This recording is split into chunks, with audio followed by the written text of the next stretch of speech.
Houston Texans, Houston Rockets, Houston Dynamo, Houston everything, Houston born and raised, H-Town rebel, Space Cadet Sports. Ladies and gentlemen, boys and girls, children of all ages, folks of all stripes, and distinguished guests, put your hands together for the Space Cadet Sports Podcast. Houston, we have Paul Salazar Jr. Hey y'all, welcome back to the Space Cadet Sports Podcast, your Houston sports podcast for die-hard Houston sports fans from a die-hard Houston sports fan. I'm Paul Salazar Jr., your favorite die-hard Astros fan podcaster. I should probably add a couple more qualifiers just to make that correct. Who am I? You might ask, besides your favorite Astros fan podcaster. I am an improviser, writer, actor, creative multi-hyphenate, and of course, and most importantly, I'm a proud Houston native, and I have the receipts to prove it. I could tell you the route, how I would drive to University of Houston every day for about 5 years there, probably. But I don't want to give away too much. I don't want to dox myself, but I would take Westheimer till it turned into Elgin. Essentially, at one point was one of my favorite parts of the trip. But before I go Texan Californian sketch on you there, folks, I have been a comedy writer working in the entertainment industry in a general capacity out in LA here for about a decade or so, and now, well, I'm podcasting. That's what happens once you hit 10 years out here in Los Angeles. You start referring to it as the 10 instead of I-10, and you get a podcast. You just wake up one day and you have a podcast. Welcome to said podcast. Space Cadet Sports started as a passion project because most media is infuriating as a diehard, long-term fan of the Houston Astros. Here on the Paulcast, we aren't doom and gloom casual Houston fans, or worse, the national media haters. We love our teams and want to root them on, but we also want to try to discuss the ins and outs of them without too much homerism. The key word here, of course, is try. I'd like to welcome listeners, whether you are returning or whether you are new to what my brother calls the Paul Broadpod Ball Blog. Hey, brothers. I want to shout out my brothers who listen. I want to shout out Arrested Development fans. Check out Space Cadet Sports.substack.com for the full blog experience, or the full blog experience depending on your interpretation of my pronunciation there. We're recording this transmission here in sunny Los Angeles, where I'm joined as always by my co-host and co-producer, the Ross to my Fraser. Carla the dog is here with me. Longtime listeners of the pod know that she may get on mic from time to time. She's got the hot takes on the podcast. I've got the cool takes. This podcast is about loving sports. We try not to get too angry here on the podcast, so a lot of times it may feel like I'm reactionary, trying to tell y'all to calmate on the podcast. That's what we do here. We're here for the love of the game. We love our Houston teams. We want to enjoy our fandom. Folks, on this podcast, we are very excited to talk about something fun. It has been a tough couple of weeks for us Astros fans out here, but we have swept. We watched the Astros sweep the Diamondbacks, folks, and it was so great that I threw myself onto the team there and started to take credit for it. We're going to talk about that on the podcast. We're going to look ahead to the series that starts this evening against the Sacramento Athletics of Las Vegas via Oakland. I don't know what to call that team. The league doesn't want you to call it anything. They just want you to call it the Athletics. I don't know. But before we get into that confusion, I, of course, want to wish a good day, mates, to all of our listeners out there. Shout out to all of you H-Town hustlers and all of you Australians listening to Space Cadet Sports Podcast. I appreciate all of you out there. Thanks for listening. Let's get to your Houston Astros. I'm trying to speed up that introduction, folks. I'm also trying to trim it. I don't know. I'm an improviser. I just start riffing. I apologize for the long intros. We're trying to do it better here at the podcast, at the Paulcast. Folks, I'm feeling silly today. I hope you're feeling silly too. If this is your first time listening, folks, we do try to enjoy our Houston sports fandom here. If you are the type of fan that is always frustrated, that always wants to get angry, that wants to rail against the managers, and look, life is so frustrating right now. We have so many battles to fight that are so much bigger than sports. I'm saving my anger for them. Generally, that is my position. I am going to be frustrated about sports from time to time, but I'm trying to look at a way to enjoy these teams because, frankly, we're in a Houston sports renaissance right here, right now. We have a lot to be happy about. So I am that cool sour cream to go on top of those hot takes that you like to ingest, whether you are here to balance those out or whether you are here because, like me, you want to be positive. I welcome you. If you're just somebody that loves being a hater and likes being negative, this is probably not going to be a fun space for you. You can't be for everybody. There's plenty of podcasts out there for that side of the coin. Now that we've got the mission statement completely out there, front and center, I guess it's time to talk sports, folks. Let's talk about your Houston Astros sweeping the Diamondbacks. It was fantastic to watch. It was a little nail-biting. This wasn't a sure series by any means. I was hopeful. I felt like I was perhaps a little delusionally optimistic when I said that I was hoping that the Astros would beat the Diamondbacks in a series 2-1. Especially after losing a series to the Seattle Mariners in a kind of devastating fashion. Their pitching was kind of struggling, but it looks like they got right. They got back. They got it right. They got it tight against the Diamondbacks here, folks. It was a fun series to watch in the sense that we also didn't know some of the players that were coming up. I was watching with my fiance Sarah. Sarah was watching me. Carla the dog. Sarah and I were watching. Poor Sarah. She has to watch a lot of Astros games, folks. You know me. I say I watch every single game. While I don't claim to be a journalist or an expert. I'm a super fan and a comedian that watches every game. So I make my poor fiance watch all the Houston Astros games. She's not even from Houston. She's just now a Houston fan. That's how you know you got a good one. But she's watching and she's just like, who are these guys?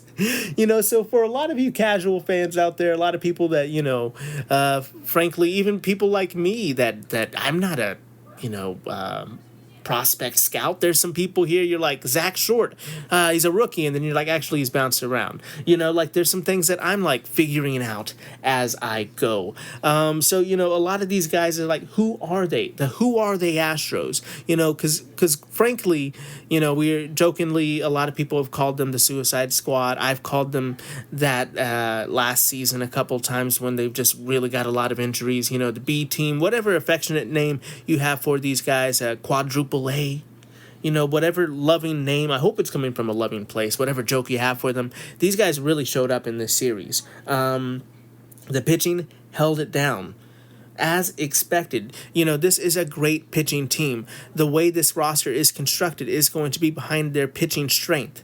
Now, we weren't expecting this many injuries. We'll get to Lance McCullers later, but we weren't expecting this many injuries. So it's still kind of magical that the Houston Astros have been finding pitchers. There are pitchers that wear the Astros jersey that all of a sudden are dominant and are amazing pitchers. You have to give it up to Josh Miller. You have to give it up to the pitching staff. You have to give it up to development. We are very spoiled to have this many injuries on our team and still kind of feel like, when this pitching staff went through a tough week, we're like, they'll bounce back. They're better than this. Not, oh no, they're turning into pumpkins. That wasn't who they were. I think kind of that mentality is, when you're privileged, you don't notice your privilege. It's a privilege to have that, folks. That's one of my cool takes on the podcast is we get so upset. Like people last week were losing their heads. What's happening to the Astros? We've got to start panicking. It's time to hit the panic button. Folks, we have a lot of injuries. This team did go through a tough week. But this team is actually very well managed by Joe Espada, by General Manager Dana Brown.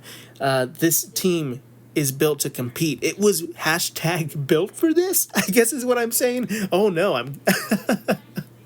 I fell backwards into that. But folks, I really do think that that this team was built off of its pitching strength and for its hitters to play outside of their abilities sometimes, and that's what this team has been doing. In the first game, they won that one 6-3. That was the Colton Gordon win. Josh Hader got a save. Brice Matthews hitting his first 2 home runs in that game. I believe Christian Walker also had a good day, that he was 2 for 4 with an RBI in that game. Sousa, Okert, and Hader came in for holds and saves. That first game, 6-3. Was nice. I think the Fromber game was a bit more of a pitcher's duel. That next game, the Diamondbacks had Eduardo Rodriguez on the mound that game. For whatever reason, Zach Gallen, he kind of struggled in that first game. But in this game, it was much more of a pitcher's duel with late inning runs from your Houston Astros. Truthfully, Brice Matthews has shown in this series that he has some pop. My goodness, that guy, in his numbers from the minor leagues, he was hitting a lot of home runs. He was striking out at a ridiculous clip. But he showcased some power, and he showcased the ability to play great defense, kind of, or capable defense, I should say. I'm not a huge scout. I think that's a little hyperbolic. That's not it seems like he plays capable defense wherever you are putting him. And that seems to be who he's been so far. He might not have a great batting average right now, but he's hit 3 home runs in this series, and Brice Matthews looks like he can run into one and go yard. Just absolutely annihilate a baseball. So that's good to see. He definitely, when he was coming up, we were excited about him on the podcast. We're excited about him being a Houston native. Brice Matthews, it could be the second baseman of the future, but him coming up this early seems to be a little bit earlier than you would want a player like Brice Matthews, because you want him to get everyday reps to kind of continue to develop. So bringing him to the main team, to the big team, to the show this early seemed like a lot of people were cautious. So it's good to see Brice Matthews have some success. In that second game, the team was 0 for 9 with runners in scoring position. So, it was still a tough one. Brian King got a save in this game, his first save of his career, but he did give up 3 hits. So everything about this series just always felt a little perilous. It always felt a little uncomfortable. So getting to celebrate a sweep is nice, but also, we celebrate with the caveat of knowing that we didn't completely annihilate the Diamondbacks, but we competed. We went out there with the team that wasn't quite ready. The not ready for primetime players went out there. Shout out to Sunday Morning Pre-Recorded, my other podcast. Go listen to that if you're a comedy nerd. But the not ready for primetime players really went out there and executed here. In the last game of the series, yesterday, everybody was already panicking because Jose Altuve and Cam Smith were not in the lineup. This game that I watched with Sarah was really the one that she was like, she was at work. I showed her to poor Sarah. I even made her watch the game recap. She watched the game recap with me and was like, who are these guys? Taylor Trammell was our leadoff hitter. Victor Caratini hit second, playing first base. Christian Walker was a designated hitter, batting third. Yainer Diaz bat fourth. He was catcher. Brice Matthews was batting fifth, second base. Dubon was sixth. Cooper Hummel, 7th, Chas McCormick, 8th, and Shea Whitcomb played third base and batted 9th. What a lineup. But that lineup picked up 11 hits, 3 RBIs, and struck out 7 times, I should say. But overall, was able to win that game. They played some small ball. There was bunting. There was stolen bases. The team was 3 for 15 with runners in scoring position, making this a really tough series with runners in scoring position. Oof. But Brandon Walter, once again, I sang his praises in some podcasts last week. Brandon Walter pitched 7 innings and really It really was fantastic. Only gave up 1 run. Bennett Sousa ended up picking up the win, and Josh Hader picking up the save with a questionable call to end the game in a close one. But truthfully, I understand the Diamondback fans can be upset about this. It was a bad call, but also the Diamondbacks kind of had a tough game. They were having defensive errors. Perhaps potentially the third base coach holding people up when he shouldn't have held them up. It just was a tough game all around for the Diamondbacks. It was a tough call at the end, but the Astros competed and had enough to win. You still hold your head high as a team in this series. You don't let one tough call be like, oh, well, they gave it to us. No, the team competed and went out there and got that W.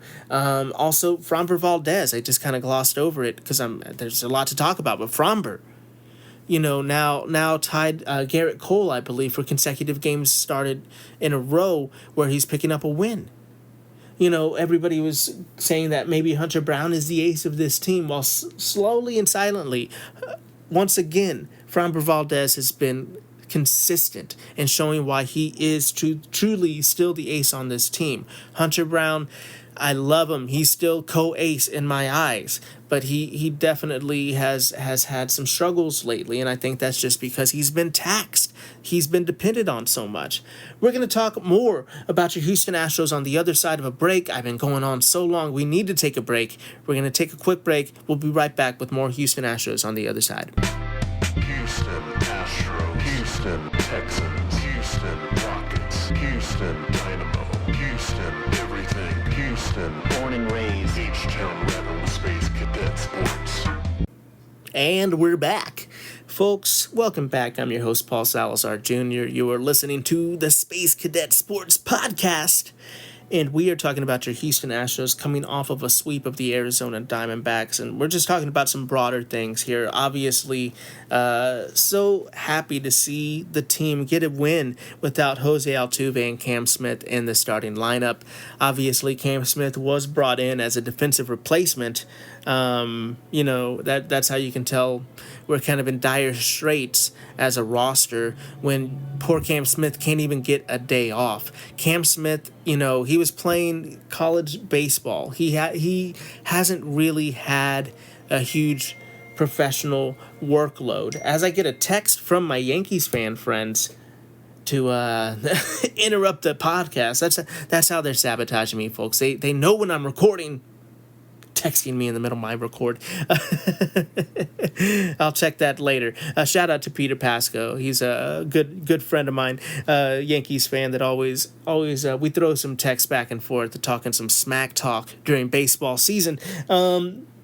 He's definitely jealous to see the Astros go through all these injury issues and still do good. Lance McCullers is now on the IL. We're looking at that. We talked last week, earlier this week too, I should say, about Lance and that situation and how we need him to do better if he's going to keep starting these games going into fall, truthfully. So, that only gives him a little bit of time to kind of get right. Him having a blister, I know a lot of people are speculating, they're getting their tinfoil hats on all the X-boys, all the Reddit people, they're starting to speculate. All these people all of a sudden are blister experts. Oh, really? I never heard you talk about blisters before. All of a sudden, you're a blister expert going off about how much you know about blisters. Look, I think something truthfully happened. I think Lance wants to go out there and compete. But maybe it's in the team's best interest and Lance's best interest if he kind of resets, figures out this blister, and comes back a little healthier, little bit more ready to compete. Sometimes these blisters happen in baseball as a pitcher with these grips. So, I'm not trying to be a conspiracy theorist. I think he probably really got hurt, and I think it also could be fortuitous. Is that I say that right? I don't know. I think it could be very helpful for the team and for Lance to take some time off. The Astros are continuing to win. Just this winning culture is something that we just get to bask in yet again, fam.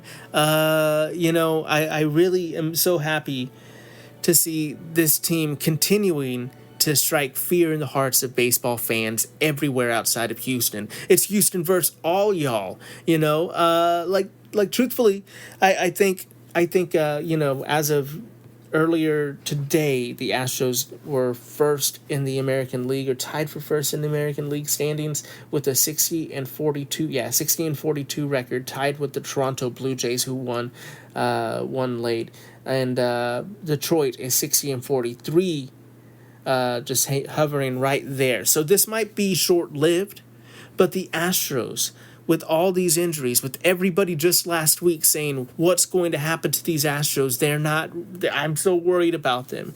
They are first, tied for first place for best record. That's nuts.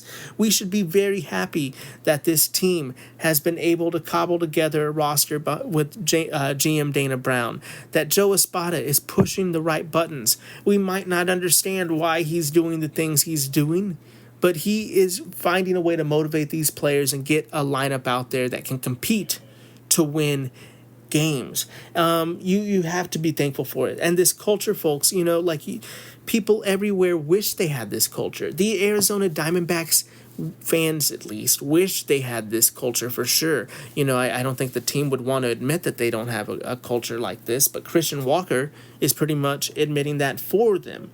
The Arizona Diamondbacks are on their way to potentially being sellers at the trade deadline here. And that's a huge bummer for Arizona Diamondbacks fans that have seen their team have some recent success.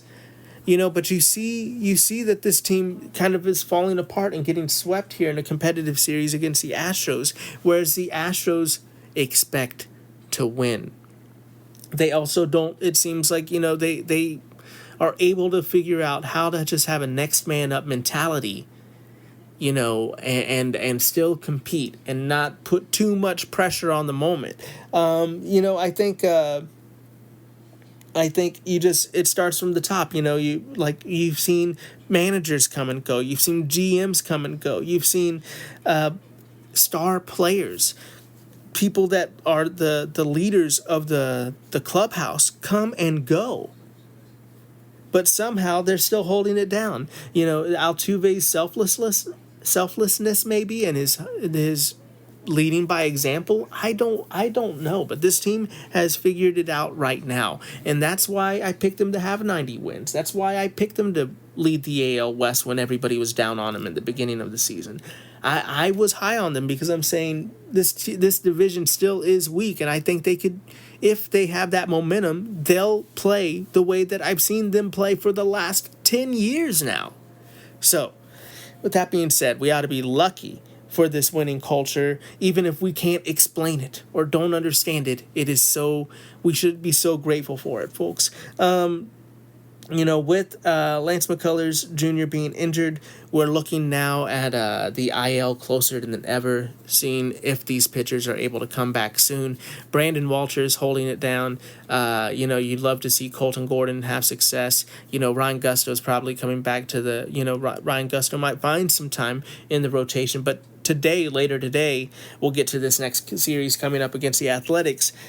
Serenity now. Jason Alexander will be the starting pitcher today for your Houston Astros. Jason Alexander, it's been, very small sample size, only 15 innings pitched, but he's 1-0 with an 8.40 ERA and a 180 whip with 11 strikeouts. So, we've seen some sharpness from Jason Alexander. We've seen him have some struggles for sure. But, I think he has what it takes. If they're putting him in this position, they feel good about him. I don't think this is an opener situation. I think they're hoping that he can eat up some good innings here. But we'll see. I don't know. I think they'll also play with a very quick hook if he has some signs of struggle. But we'll see. He'll be pitching against Luis Severino, who has not had a great season for the Athletics. He's 3-11 with a 5.10 ERA and 118 and 1/3 inning pitched with 84 strikeouts and a 139 whip. Luis Severino is probably going to be traded at the deadline. This I don't know if he's the type of pitcher that the Astros are truthfully looking at. But I keep saying we're going to talk about the Astros trade deadline stuff. I think I'm just going to have to put it in an article and put it on the blog at spacecadetsports.substack.com. So because I'm saying it and it's recorded, I have to do it. Ugh. But hey, I'm holding myself accountable, I guess. But check that out on the blog maybe later today, maybe tomorrow. We'll talk about the trade deadline stuff. But Luis Severino could be traded. I don't know how probable it is for the Astros. In the next game, the Athletics have Jeffrey Springs coming to the mound, 32-year-old left-handed pitcher. Kind of having a mediocre or kind of having the same old season for him. He's 8-7 with a 4.18 ERA, 114 innings pitched with 90 strikeouts and a 122 WHIP. So he's definitely got some veteran savvy. I think we're hoping that the Astros can pounce on a lefty pitcher.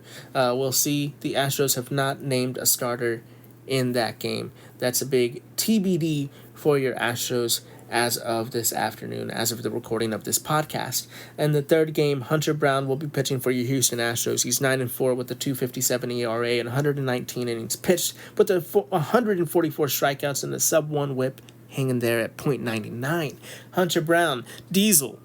We're looking for him to continue to get sharp and continue to improve. It's going to be telling to see how he kind of is able to navigate his own workload here. I think he wants to compete. He wants to be out there pitching. He's not going to be the type that wants to skip a start or anything.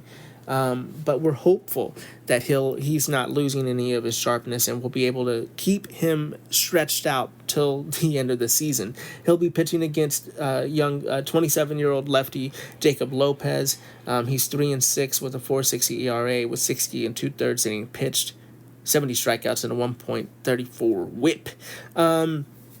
So we'll see. Hopefully, honestly, they should win this series. I don't see. I'm not going to call for a sweep because this team still has to compete, even if it's against the Athletics. This team isn't set up the way it was at the beginning of the season. I'm not trying to disparage the talent of any players, but they're going to have to play some small ball. They're going to have to execute and play really sharp in moments, whether that's on the pitching side or whether that's on in the lineup on the batter side. So I'm calling for a series win 2-1, but I'm not saying they ought to sweep the Athletics, because honestly, yeah, they should because of where they are in the standings. But truthfully, it's going to be a competitive series, I think. So I think I don't know. Let me know what you think. Are you calling for them to sweep? Do you think that they must sweep this team for you? I guess that's your prerogative, but let me know. Let me know if you think I'm wrong there, and what your expectations are for these Houston Astros. Before we wrap up, we want to talk about the Houston Rockets real quick, who signed a player from the Phoenix Suns, or from free agency, I should say, who was recently with the Phoenix Suns. I think, let's see, Josh Okogie, so he's essentially more defense, a 6'4", 210. Carla is excited about more defense. Look, folks, I'm not going to lie. This whole time there's been a movie on in the background, because Carla has been so grumbly, and I thought it was going to work. I thought that was going to keep her occupied. She was watching the movie. She stopped watching the movie. She's in the studio here with me now. If you can guess that movie, I guess you'll win a special prize. The movie Carla was watching in the background up until now. But back to Josh Okogie. He's a defensive specialist with a 7-foot wingspan. So it's kind of more of the same for the Houston Rockets. Once again, people that are a little critical are looking for more ball handling and playmaking. I think perhaps that was true too. That would be something you would want to target. But I am not Rafael Stone. I don't know what type of lineup what type of roster they're trying to make, or who was available. it's funny. It's going to be funny that I think at some point in the season, hopefully it won't last too long, but they're going to be like, we need a ball handler and a scorer and a kind of a playmaker, somebody like Jalen Green. Now, I'm not saying they shouldn't have traded Jalen Green away, but they really, they're finding internal replacements for Jalen Green. So we're really going to hope that Reed Shepherd starts playing out of his mind. I think that's possible, but we'll have to see, folks. And you'll have to let me know what you think about that. I definitely want to know if you disagree with me there. I'm excited about Josh Okogie. I'm excited about the Rockets.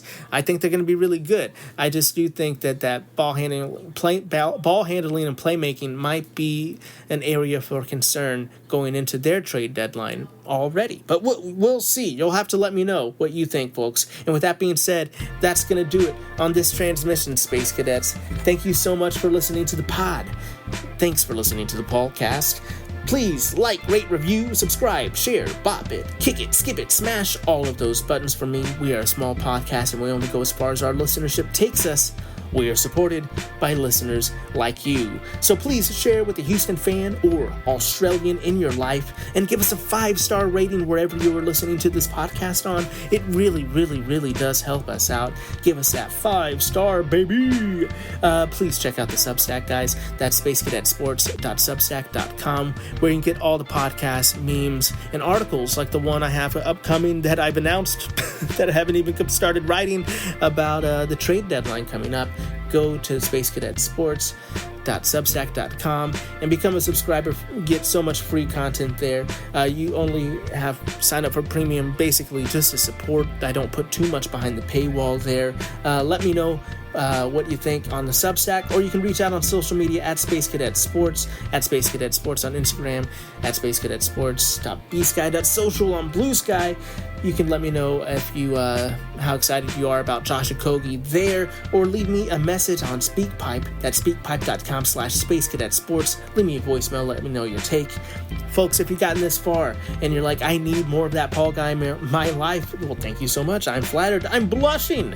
I make weird jokes, art, memes, podcasts, and so much more at Paul Salazar Jr. on social media, paulsalazarjr.net, because I'm nothing but net, where you can find my other Substack. I'm reviewing movies. You can figure out what I thought about Superman and so much more on that podcast, on that Substack, I should say. I also got merch like this Cam Smith aircraft carrier hat that I'm wearing right now. You can find that on the website. Another way to support, like subscribing to a Substack, buying some merch. Thanks so much for listening. Remember to be the best that you can be. Keep your head up, kid. And as always, vamos, Houston. Houston, everything, Houston.